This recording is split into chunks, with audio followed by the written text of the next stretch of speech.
Come in. Not. Don't be scary. Hi everybody, welcome back to Escape to El Campo. Say hello, Emma. Hello, Emma. The weather's a bit changeable at the minute, so we're wandering around the garden because there's nowhere dry to sit. So that's why the camera work's a bit shoddy and a bit all over the place. I'm a bit scared about falling over. Yeah, so am I actually. I'm going to disappear down a hole. Just kidding, everybody, just kidding. So busy week. The weather's been up and the weather's been up and down, but we've been busy nonetheless, haven't we? We've been very busy. We have been very busy. So here's some footage of us being very busy. Enjoy.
Adam's rotivated the rest of this bed for me, where it's been raining for the last few weeks.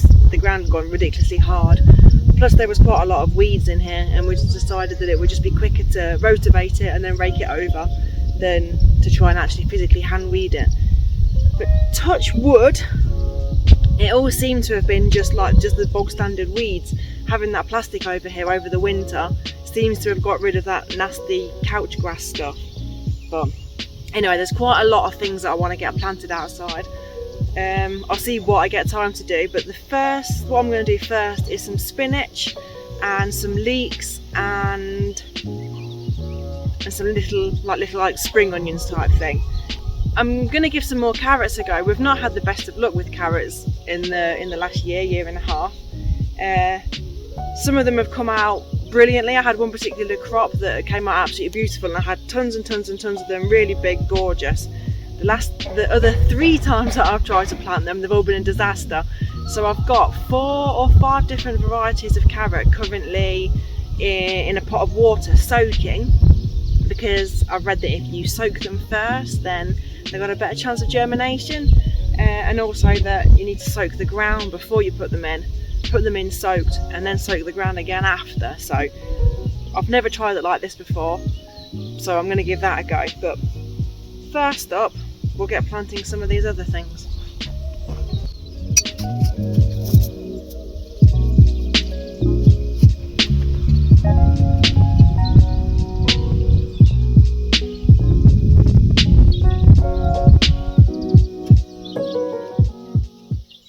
That really does show how hard the ground is. I cannot get that in for the life of me. I'm getting the mallet.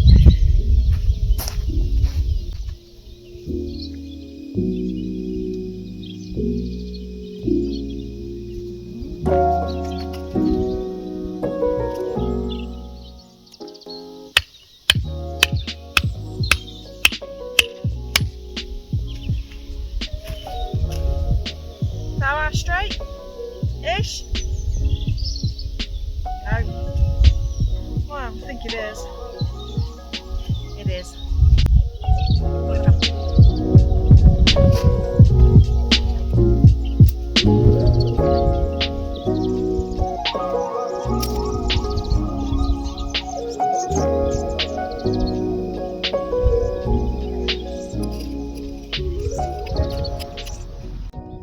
you've just seen us plant the carrots, and one thing that I forgot to mention in that video and we forgot to do was put planks of wood over them. And they say it's to keep the water in, keep the water retention in there, keep it nice and dark. Not really sure what else, but it should take about 10 days to germinate, apparently, carrot seeds. So we'll leave them there for the next 7 days, and then I shall have a look and see where it's going, and as soon as I see life, I'll take them up. But there we go, that's my plan for a successful crop of carrots this time. We'll see. As you know, if you saw our video on Wednesday, Em sorted out the compost heap. She emptied the 2 outside ones into the middle one, so I'm going to just stick the compost thermometer into it, see if it's actually doing anything.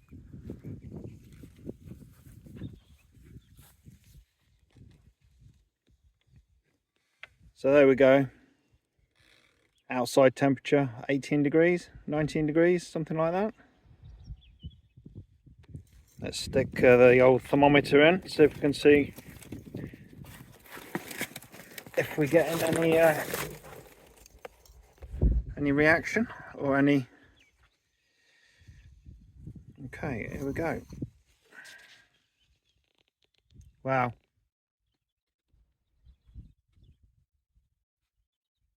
So what's that, 38 degrees?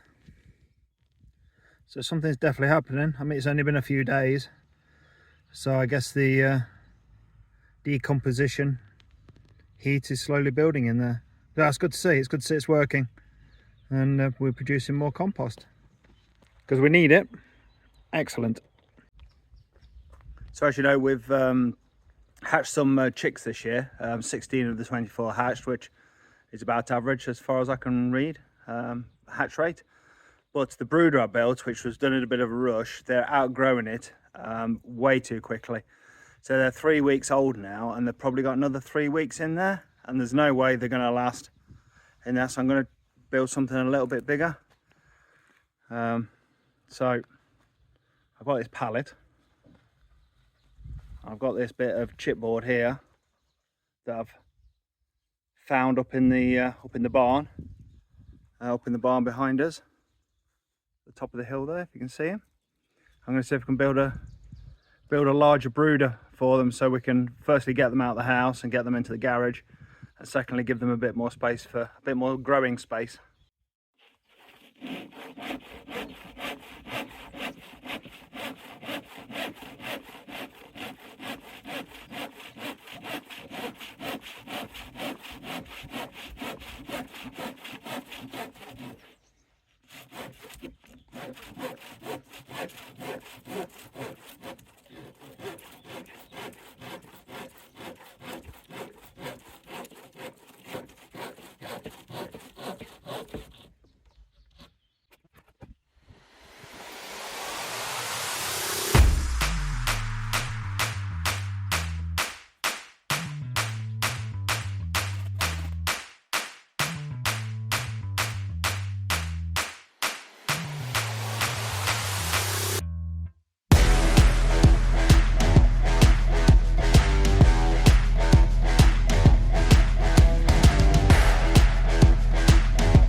Okay, so that took a bit longer than I wanted it to, but it's done. It's not the best looking thing, but it's functional, and the best thing is I've not had to buy any materials, so that's all good.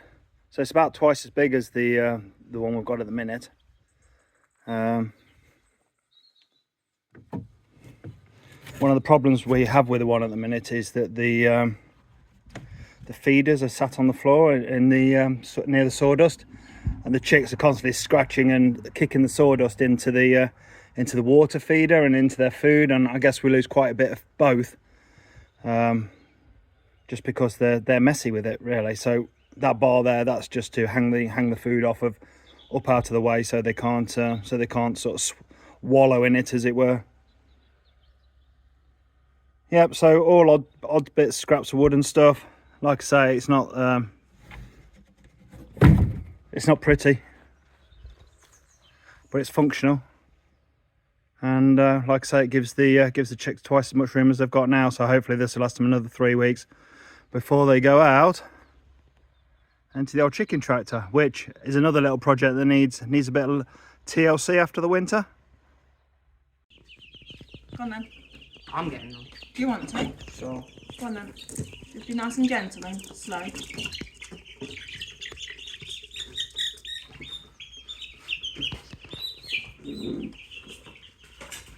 I didn't expect that to be so high. I was trying to lift the camera up. I'm like, whoa, it's still going.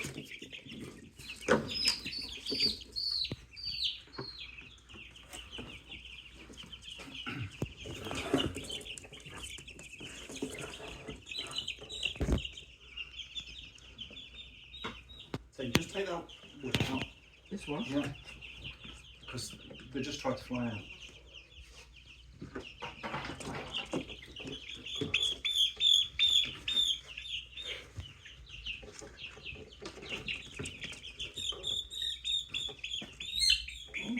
Did you bang his head? Poor guy. Poor little fella. They found food anyway, so that's always good. The only thing that matters in life, food. You have such long necks. Oh.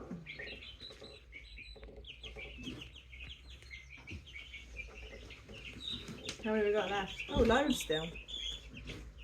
Whoa, whoa, whoa, whoa. That one thought it could fly. They all think that they can fly. I want to break free. Hope not, bro. You're like the chicken catcher. Have you got Panjita yet? No. Get Panchito. Come on. Panchito. Panchito. 5. Hope not.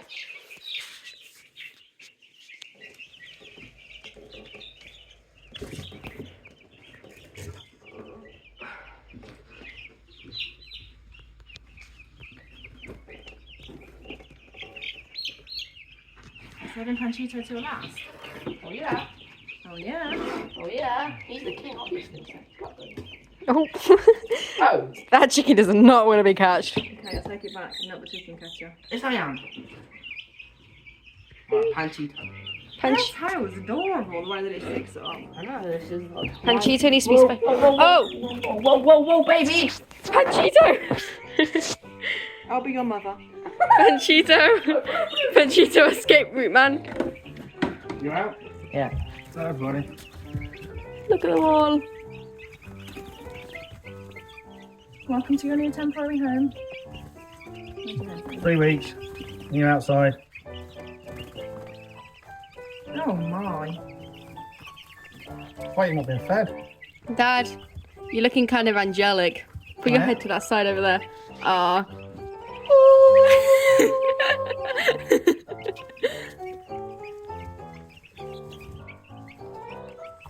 Aww.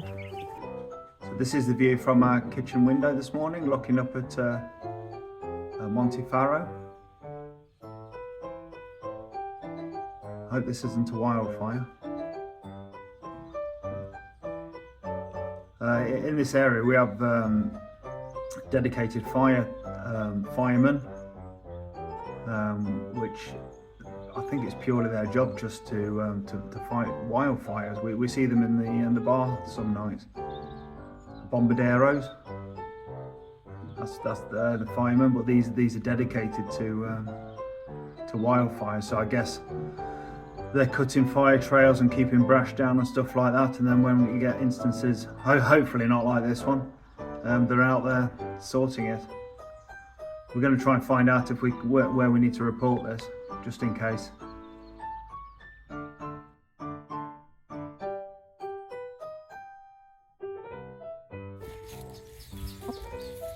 We've about run out of our laying mix for our hens and for our cockerel. They all eat the same food, and we've been seeing a lot of videos on YouTube and also on social media where people have been fermenting the chicken food, which you can't do with a layers mix. That's something that you do with whole grain. So we thought that we'd give it a go. So we've got here a bag of, it's just mixed seeds. They've all been cracked, they're not whole, but it should work the same way. And the idea behind fermenting the food is that it's supposed to release 25% more nutrient. They get 25% more nutritional value out of the food. And also, it's a lot easier for them to digest because it's already, the hard work's already been done for their stomach in the fermenting process. So what we're going to do is we've worked out that they probably need about, for the 5 that we've got at the minute, the 4 hens and the cockerel, they need about 400 grams of the seeds. And day 1 you put 400 grams in a tin plus same volume of water, and then you leave that for 3 days. We'll do the same thing again tomorrow and the same thing again the day after, and the day after that the first tin will be ready to give to the chickens. So then we'll repeat the process again and then just keep it going, rolling every 3 days, rolling forward. So that's what I'm going to do now.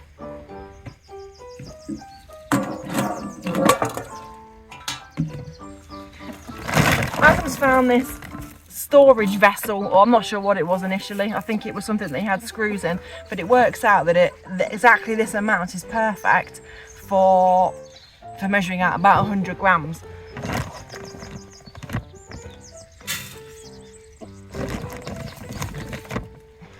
Oh, the ground's really hot. And I've left the water over there, so that's handy.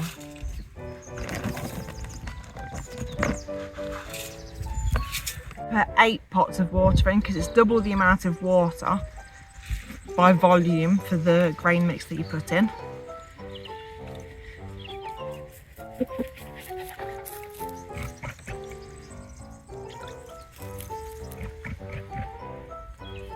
I was being grumpy. This isn't for you. I'm sure it smells lovely, but it's not for doggies. No, leave it. Leave it. So that's just the perfect size. So I'll put the lid on that just gently, not sealed properly. And like I said, we'll continue the process tomorrow and the day after, and then they'll be ready to be fed to them then on, today's Monday, Tuesday, Wednesday, on Thursday. So yeah, we'll come back to it then. So it's day 2 of our fermentation process. The day 1 tin still sat there. It's not bubbling yet, but it should do. It should start bubbling in the next 24 hours. So this is my day 2 pot. I've already got 4 scoops of the grain mix in there. Just need to add my 8 scoops of water. If I can count to 8. I have to borrow some fingers. How many fingers have you got there? I've only got 4 on one hand. From Northampton, remember? Surely you've got 12 there. So there we go. Day 2 done, and we'll come back again. Come back to do day 3 tomorrow, and then on day 4 we'll be feeding them day 1's mix. So we're on day 3 and we're going in for our 3rd round of the fermenting process. So I'm just going to stick 8 of these in here. I'm going to try and talk while I do it, and that's 2. But we discovered that the first one wasn't really fermenting very well, and we looked a bit more into it. That was 5. And it's because we've not been stirring it enough. So now that we're stirring it twice a day, it's going for it. So I'll show you the first one now. That's 7, and this is 8. Drax is very helpful. He's a very, very helpful cat. We're going to bring a stirring stick up here tomorrow so I don't have to use my finger. But yeah, come in closer. Mind the cat's bum. This one, there's definitely something going on. So it should technically be ready for the hens to eat tomorrow. but we'll see what it looks like. If we have to leave it another day, then we'll leave it another day. It's not particularly warm in the barn, which is where these all are for convenience, because this is where the hens are. So it might just need a little bit longer. I know that when I'm making my sourdough bread, that during the winter it takes a lot longer to proof than it does in the summer because of the heat. So if we're going to make it a 4-day process until the summer, then that's what we'll do. But we will reassess tomorrow and let you know. So we're on day 4, and it's time now to check that the first one from day 1 is ready to give to the hens. So let's have a look. Ah, that's bubbling nicely. It smells a bit like beer. Wow. So yeah, as promised, stirring stick. I think that's good to go. Should we take a quick look at the other ones before I get it ready for the hens? So this is the day 2 one. So not quite so bubbly, but definitely getting there. Wow. And then the one that we did yesterday, the day 3 pot. Okay, so a couple of bubbles, but so it started. So yeah, seems to be working. So now the question is, are the hens going to like it? So I'm going to strain the liquid using a sieve, and I'm going to keep the liquid because we're going to reuse it again back into the when we make the next one. Ugh. Looks like gruel. Just want to put that in there because I don't want to. A little bit of liquid's alright. They won't mind a little bit of liquid.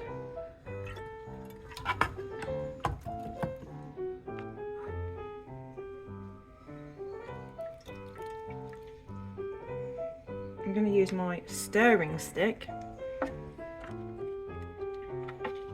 Wow, it really smells kind of sour, kind of fermenty, kind of beery. It's not a nasty smell. It just has a smell. I do.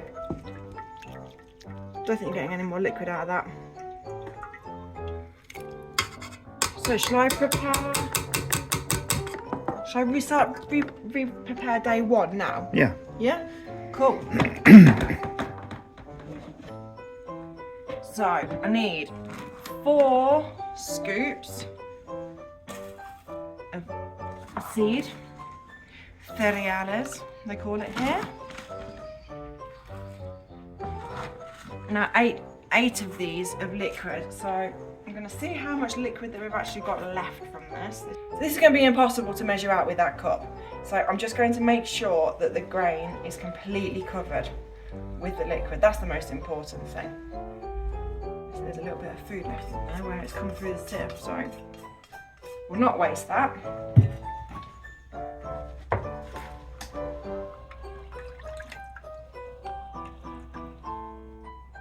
So it's quite a surprising amount of liquid that we managed to save from it. There we go. There we have it. Our day 1 tin is now going to be our day 4 tin. This is not going to get confusing at all. I'm going to put a little bit more liquid in there because I'm not quite happy with it completely being covered. Now I am. Right. Lid on. What did I do with the lid? Just gently so the air can still get in there. That's very important. Put the lid back on this before the mice get in it. Let's go see what the girls and boy thinks. Ouch. So I got that on camera, so that's good. Roll up, roll up. What have we got for you today? Oh, they know it's something good. Yeah. Come on now.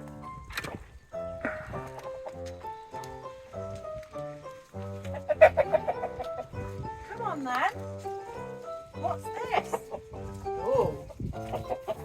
Does it look a bit different? Oh. Well, they're not sure so far. All it takes is one of them to be the brave one, and then the other ones all get FOMO.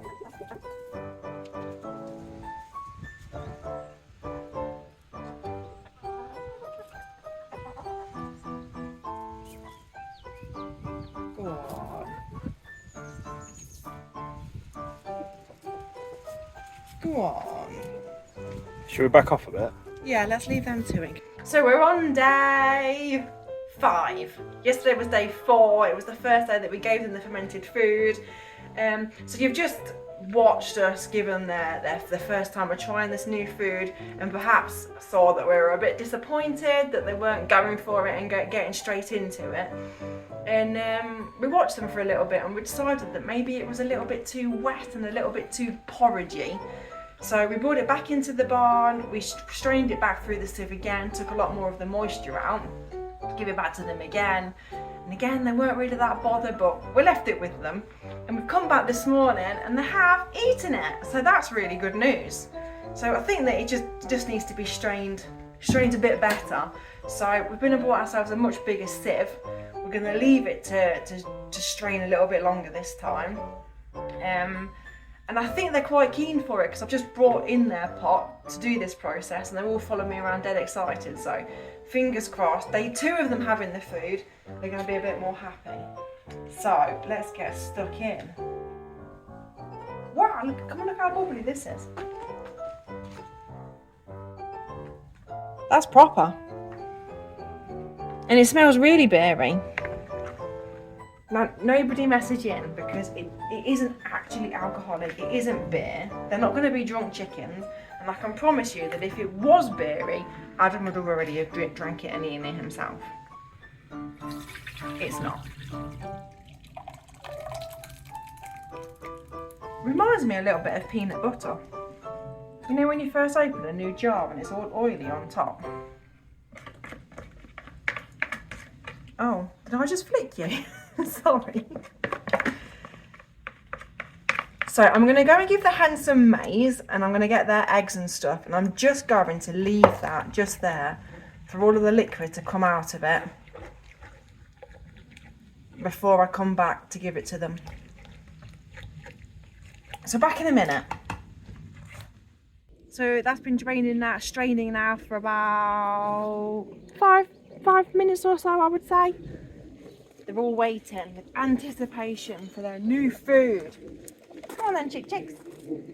Are you coming in? Go on then. Go on then.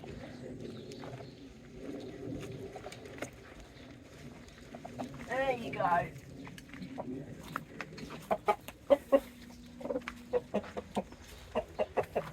Now we're talking.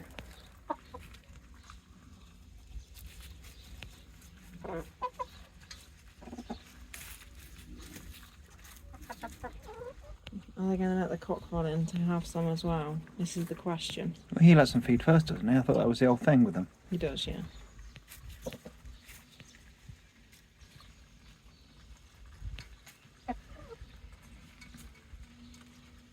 Why are they going for it?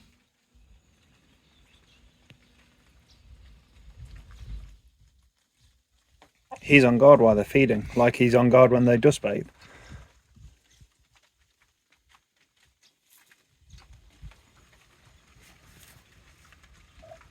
So, I would say that's a success. yeah, I would as well.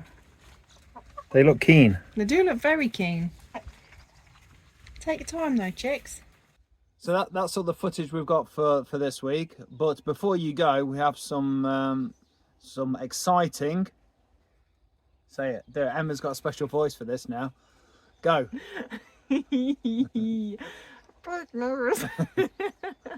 That if you didn't understand that, we're now going into big news. You're awful to me. So we're going to go into detail in our next couple of videos with regards to pigs, but needless to say, next week, what's arriving? Pigs. We've got pigs arriving. Hurrah! Hopefully. Yeah. So next week, pigs are coming, and that's this week's update on. Do it. Pig news. Pig news. I thought I was doing a really good impression of you as well. Okay, so thanks for watching. Thanks for everybody who clicked the subscribe button last week, because we put a bit of a shout out, didn't we, to get us over the 500 subscribers mark. And at the time of recording, I think we were 532 subscribers.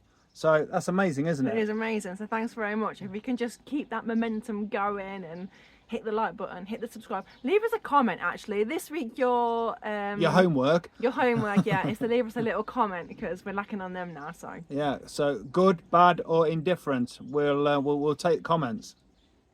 yeah, preferably more of the good. Yeah, more of the good. But if you've maybe. got bad things that you want to tell us, then tell us. Because if we need to do things better, Keep it constructive though, and don't not just swearing at us. yeah, trolls can stay away.